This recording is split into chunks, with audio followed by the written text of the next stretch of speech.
हूं, धरती मां। यदि सत्य और धर्म के विरोधियों की संख्या कम नहीं होती तो उसके समर्थकों की संख्या भी कुछ कम नहीं होती। कभी कभी तो सत्य के समर्थक वहां भी मिल जाते हैं जहां उनके मिलने की कोई संभावना नहीं होती। ईश्वर ने यह विधान बहुत सोच समझ कर बनाया है। विप्रचित्ती भक्त प्रहलाद को समुद्र में फेंककर संतुष्ट तो हो गया कि उसने सत्य को राह से हटा दिया, परंतु वो क्या जानता था कि वो प्रहलाद को मृत्यु की गोद में नहीं, उसके जीवन के रक्षक की गोद में फेंक रहा है। सागर देव ने अपने नाती को सीने से लगा लिया। झूठ की एक और हार हुई। पर मैं सोच रही हूं कि क्या झूठ हार मान लेगा?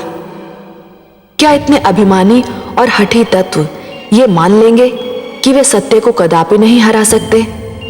मुझे तो नहीं लगता कि वे अब भी अपनी पराजय से कोई सीख लेंगे।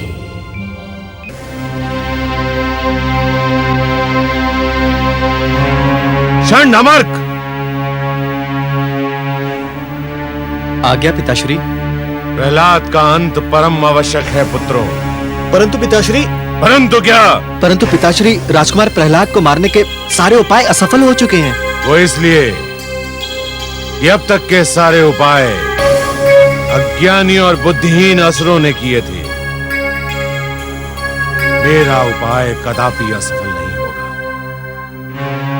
जाओ, कृत्या जन्म की क्रिया का शुभारंभ करो। सुना नहीं तुमने मेरा आदेश? सुन लिया पिताश्री, परंतु कृत्या का जन्म केवल प्रहलाद के लिए नहीं, औरों के लिए भी घातक सिद्ध हो सकता है। पिताश्री, आप तो जानते ही हैं, यदि कृत्या प्रहलाद को न मार सकी तो उसे मार डालती है जो उसे बुलाता है। यह संभव है। इतनी विशाल काय और भयावह राक्षसी और एक छोटे से बालक को समाप्त न कर सके, यह संभव ही नहीं। जाओ, विलंब ना करो। भोर होने से पहले ही प्रहलाद का अंत हो जाना चाहिए। मैं यहां साधना कर रहा हूं। प्रहलाद का अंत होते ही मुझे सूचित किया जाए, और स्मरण रहे, सूर्योदय से पहले यह कार्य हो जाना चाहिए। जो आज्ञा पिताश्री।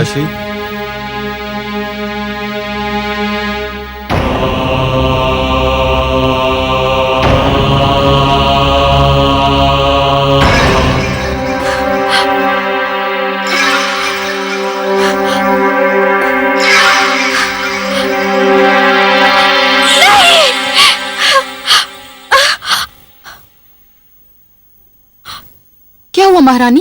क्या आपने कोई भयानक सपना देख लिया? लगता है मेरे पुत्र के प्राण भी संकट में है। आपका ध्यान राजकुमार में है, इसीलिए आप सोते में भी उन्हीं के विषय में सोच रही होंगी। राजकुमार तो गुरुकुल में है, भला वहां उनके प्राणों को क्या संकट हो सकता है? पता नहीं, परंतु मैं बहुत व्याकुल हूँ। सो जाइए महारानी, उन्हें कुछ नहीं होगा। गुरुजन उनकी सुरक्षा का आश्वासन दे चुके हैं। हाँ, ठीक कह रही हो तुम। लगता है मैंने कोई भयानक स्वप्न देखा था।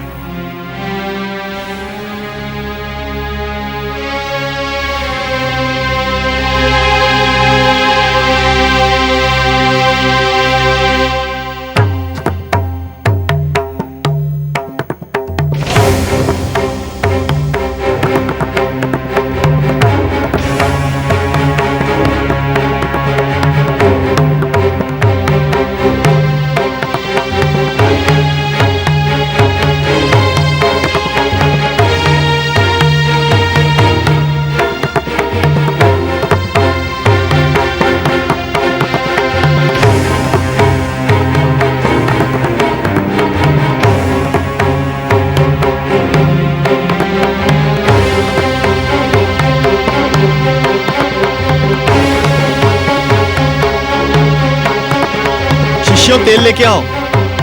आओ, जल्दी आओ। आओ, शीघ्र आओ।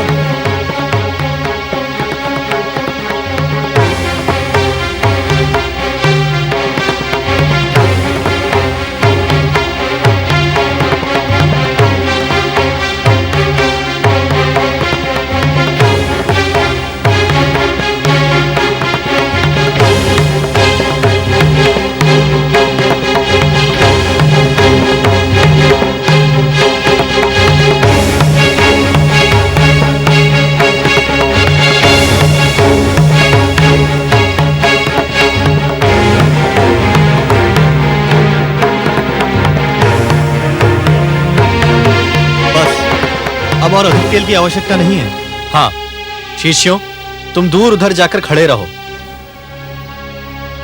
जाओ जाओ।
ये सब क्या हो रहा है?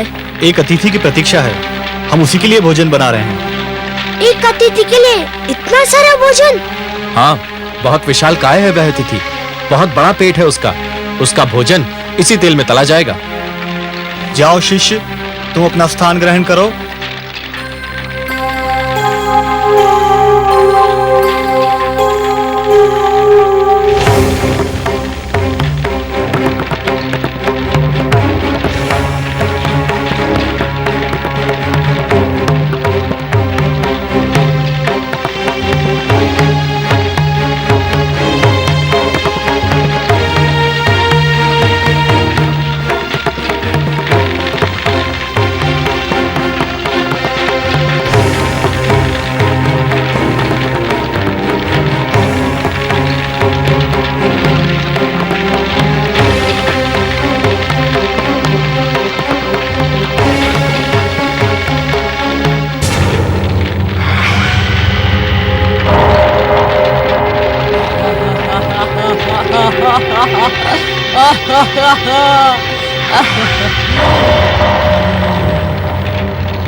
कहाँ है मेरा भोजन? मेरा भोजन कहाँ है?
मुझे तुम्हारी बलि स्वीकार नहीं है। भागो भागो भ्रातामर्क, जिस घड़ी का भय था वो घड़ी आ गई। कृत्या प्रहलाद को मारने में असफल हो गई। अब वो हमें नहीं छोड़ेगी। हमने उसे बुलाया था। मारे गए हम तो। हम पर दया करो कृत्या। कृत्या हम पर दया करो। हम पर दया करो कृत्या। नहीं कृत्या, हमें माफ कर दो। माफ कर दो हमें कृत्या। हम पर दया करो। नहीं नहीं नहीं कृत्या पर दया करो। हम पर दया करो कृत्या। कृत्या हमें छोड़ दो। छोड़ दो, छोड़ दो हमें। हम पर दया करो कृत्या। नहीं नहीं, हम पर दया करो कृत्या। कृत्या हमें छोड़ दो। नहीं नहीं कृत्या। कृत्या हम पर दया करो।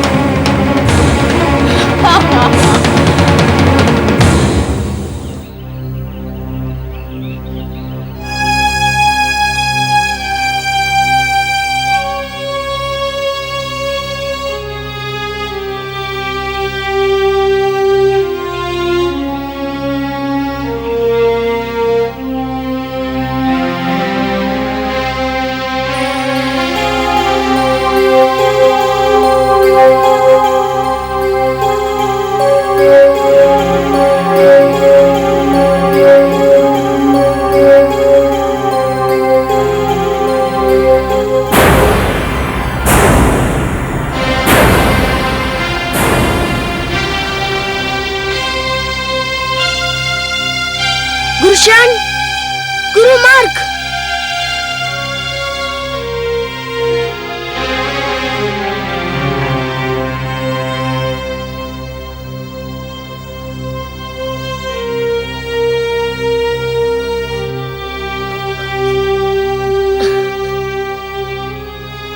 क्या हुआ? कृत्या ने अपना कार्य समाप्त कर दिया पुत्रों? हाँ गुरुदेव। तुम? हाँ गुरुदेव। चंडरामर कहाँ है? उन्होंने जिस शक्ति को जन्म दिया था उस शक्ति ने उनकी हत्या कर दी। क्या? हाँ ये सत्य है गुरुदेव। नहीं नहीं, ये नहीं हो सकता है। ये संभव नहीं है। चंड, अमर, मेरे पुत्रों!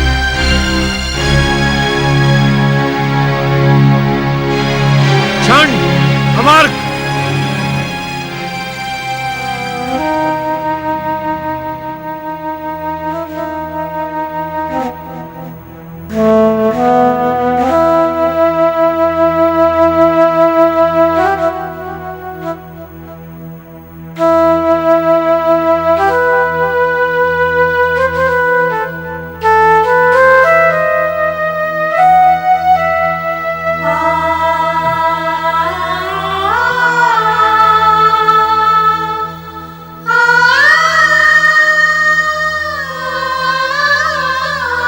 ये क्या हो गया मेरे पुत्रों? ये क्या हो गया? मुझे अकेला छोड़कर इस दुख सागर में डुबोकर तुम कहां चले गए? हे मेरे होनहार पुत्रों, मैंने तुमसे क्या क्या आशाएं बांध रखी थी। तुम्हारे रूप में मैं शुक्र वंश का यश देखता था। तुम जीवित थे तो मुझे विश्वास था कि मेरा वंश जीवित रहेगा, फलेगा फूलेगा। मेरे कार्य को तुम आगे बढ़ाओगे। पर ये सब क्या हो गया? मुझे तनिक भी अनुमान नहीं था कि कृत्या के विषय में जो तुमने भय प्रकट किया था वो सत्य में सिद्ध हो सकता है। मैं तुम दोनों को संजीवनी मंत्र से जीवित भी नहीं कर सकता।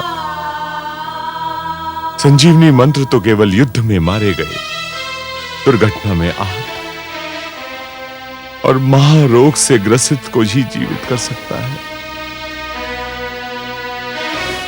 तांत्रिक शक्तियों द्वारा मारे हुओं के लिए वे प्रभावहीन हैं।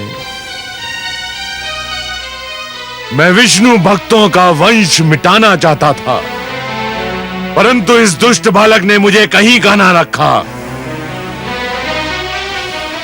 मेरी विद्या मेरे किसी काम ना आई। मेरी विद्या मेरे किसी काम ना आई।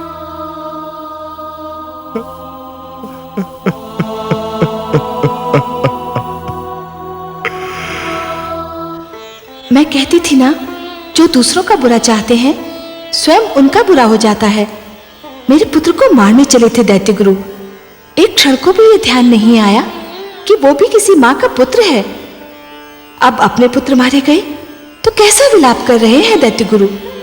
सिंगिका की भांति दैत्य गुरु भी अपने दुख को केवल दुख समझते हैं। उनके लिए दूसरों का दुख केवल परिहास की सामग्री होता है। आप सत्य कह रही हैं महादेवी। इसलिए मैं बार बार यही कहता हूं कि कभी किसी को किसी का बुरा नहीं सोचना चाहिए, क्योंकि जो भी व्यक्ति किसी और का बुरा सोचता है अंत में उसका भी बुरा हो ही जाता है। दैत्य गुरु को अपने तंत्र मंत्र पे बड़ा विश्वास था। समझ रहे थे कि उनके तंत्र मंत्र से बड़ी कोई शक्ति है ही नहीं। यह उनका भ्रम है महादेवी, उनका भ्रम है। जो भी व्यक्ति ये समझते हैं कि यह तंत्र मंत्र, ये सर्वनाश और अंधकार की शक्तियां केवल किसी और को ही क्षति पहुंचा सकती हैं, तो वो उनका भ्रम है। सत्य तो यह है महादेवी कि जो ईश्वर के सच्चे भक्त होते हैं, जो स्वयं ईश्वर पर संपूर्ण विश्वास करते हैं, ये तंत्र मंत्र की शक्तियां उनका बाल भी नहीं बांका कर सकती। हे महादेवी, जिस प्रकार द्वेष और घृणा का मारा व्यक्ति पड़ोसी के घर को जलते हुए देख ये भूल जाता है कि उसी अग्नि की लपटें स्वयं उसका घर भी जला सकती हैं, उसी प्रकार जो व्यक्ति तंत्र मंत्र में विश्वास करता है वो ये भूल जाता है कि यही तंत्र मंत्र की शक्तियां स्वयं उसका भी सर्वनाश कर सकती हैं। सत्य है सर्वेश्वर, आप जो कह रहे हैं उसका एक एक अक्षर सत्य है।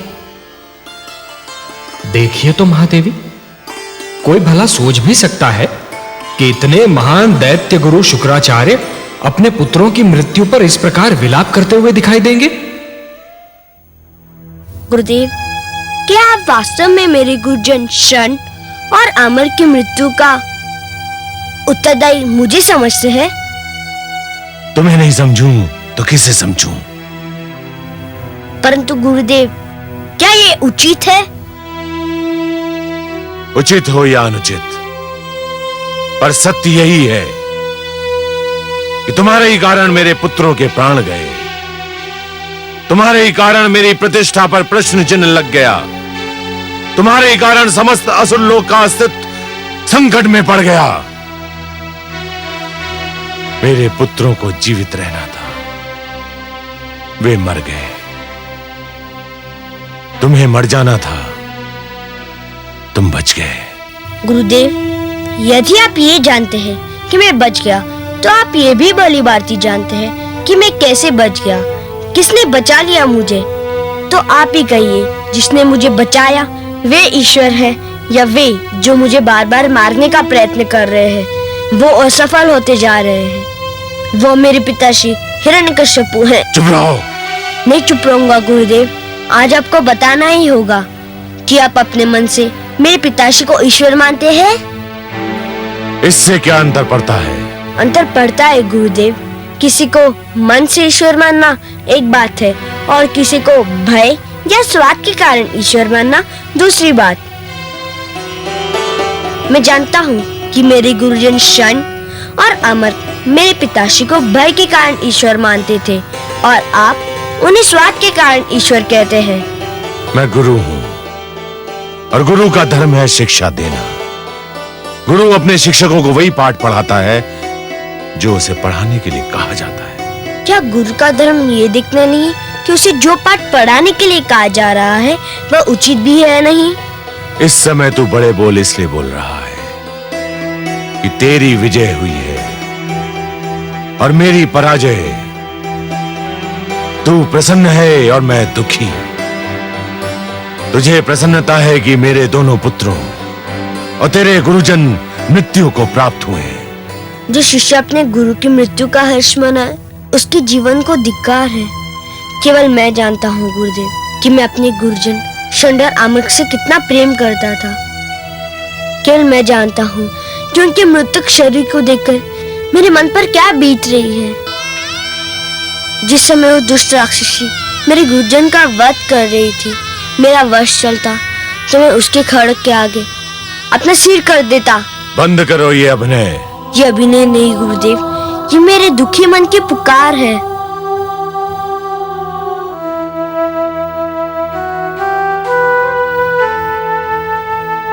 हे वासुदेव, हे पद्मनाभ, हे नीलकांत, हे विष्णु, यदि मेरी भक्ति में कोई खोट नहीं है, मेरी श्रद्धा में कोई मैल नहीं है, मेरी उपासना में कोई स्वार्थ नहीं है, मेरे गुरुजन को जीवन दान देकर मेरे माथे से ये कलंक मिटा दीजिए कि मैं अपने गुरुजन की मृत्यु का कारण हूँ।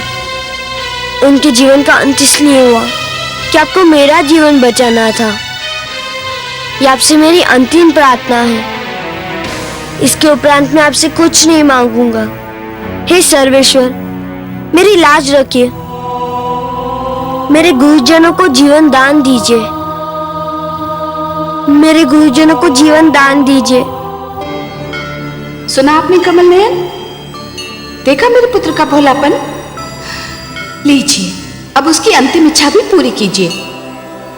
बड़ा विचित्र है ये बालक भी, शत्रुओं के दुख पर भी यूं बिलख पड़ता है जैसे कि ये अपना दुख हो। महान है ये बालक महादेवी, महान है ये बालक। जब ये हंसता है तो सारा संसार इसके साथ हंसता है, पर जब ये रोता है तो अकेला ही रोता है। यदि रोने वाले के साथ कोई रो दे तो वो व्यक्ति श्रेष्ठ कहलाता है महादेवी, महान कहलाता है।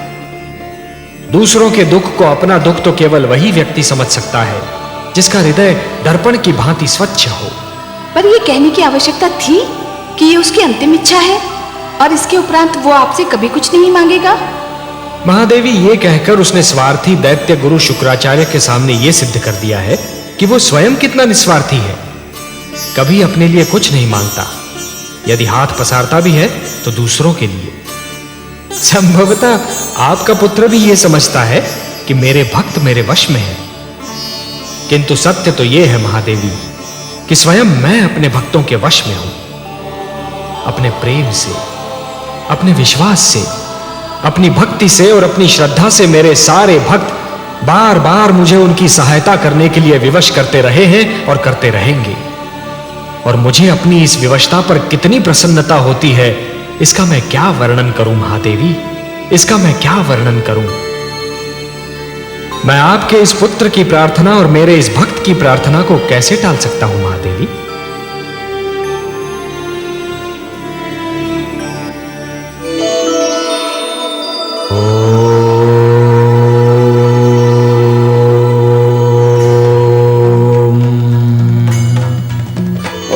नमो भगवते वासुदेवाय। ओम नमो भगवते वासुदेवाय। ओम नमो भगवते वासुदेवाय। ओम नमो भगवते ओम नमो भगवते वासुदेवाय। ओम नमो भगवते वासुदेवाय। ओम नमो भगवते वासुदेवाय। ओम नमो भगवते वासुदेवाय। ओम नमो भगवते वासुदेवाय। ओम नमो भगवते वासुदेवाय।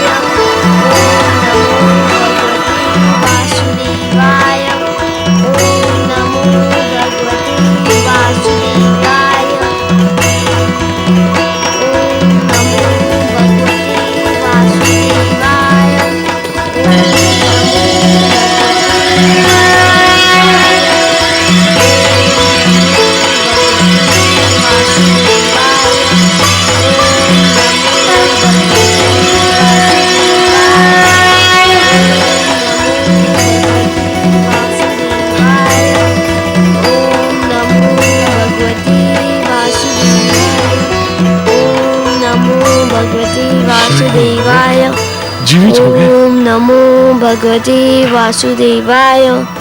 शरण, ओम नमो अमर्क। भगवते वासुदेवाय। ओम नमो भगवते शिष्य प्रहलाद, वासुदेवाय। राजकुमार, हे विष्णु, आपको कोटि कोटि धन्यवाद। शरण, अमर्क, सुना नहीं तुमने? मैंने तुम्हें बुलाया। इधर आओ, ये मेरा आदेश है। आपके आदेश का पालन हमारे उस जीवन का धर्म था जिसका कारण आप थे। ये तो हमारा नया जन्म है, हमारा दूसरा जीवन है, और यह जीवन हमारे प्रिय शिष्य प्रहलाद ने हमें प्रदान किया है पिताश्री। ये आप क्या कर रहे हैं गुरुजन? आपने मेरे चरण छू लिए तो मैं सदा के लिए पापी हो जाऊंगा। हम तुम्हारा मार्गदर्शन चाहते हैं शिष्य, तुम्हारे पीछे चलना चाहते हैं शिष्य प्रहलाद। मैं जिस पथ का पथिक हूँ उसमें न कोई किसी के आगे चलता है न कोई किसी के पीछे, उस पर सब साथ साथ चलते हैं। मैं भक्ति मार्ग का पथिक हूँ। आइए आप भी पथिकों के इस लहराते सागर में लहरों की भांति आप भी मिल जाइए। आपका स्वागत है गुरुजन। पिताश्री, हम ये घोषणा करते हैं कि शिष्य प्रहलाद का ईश्वर ही हमारा ईश्वर है। हाँ, हमारे भगवान विष्णु हैं, हिरण्यकश्यप नहीं। धन्य है गुरुजन, आपने सत्य की राह देख ली। अब आप जो भी शिक्षा देंगे वो सच्ची शिक्षा होगी।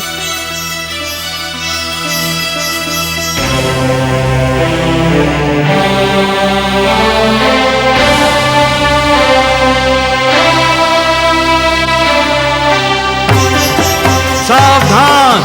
कामरूप नरेश महाराज विप्रचित्ति और राजकुमार आह्लाद पधार रहे हैं।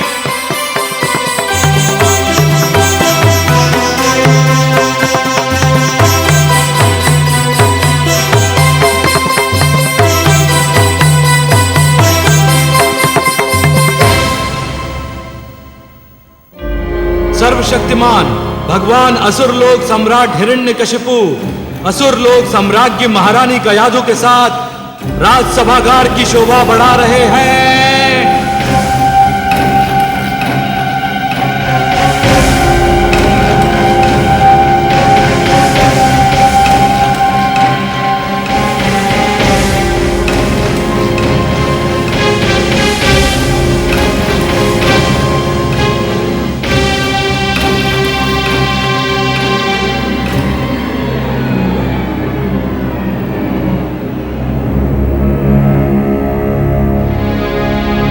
असुर लोकवासियों, मेरे प्रियजनों, आज शुभ दिन है, अत्यंत शुभ दिन। एक राजा का धर्म होता है कि वो अपनी प्रजा को योग्य उत्तराधिकारी दे। आज मैं एक घोषणा करूंगा, अब सबके सम्मुख एक ऐसे रहस्य को खोलूंगा जिस पर आज तक पर्दा था। वो घोषणा है कि मैं भगवान हिरण्यकशिपु राजकुमार आह्लाद को अपना युवराज और अपने सिंहासन का उत्तराधिकारी नियुक्त करता हूं।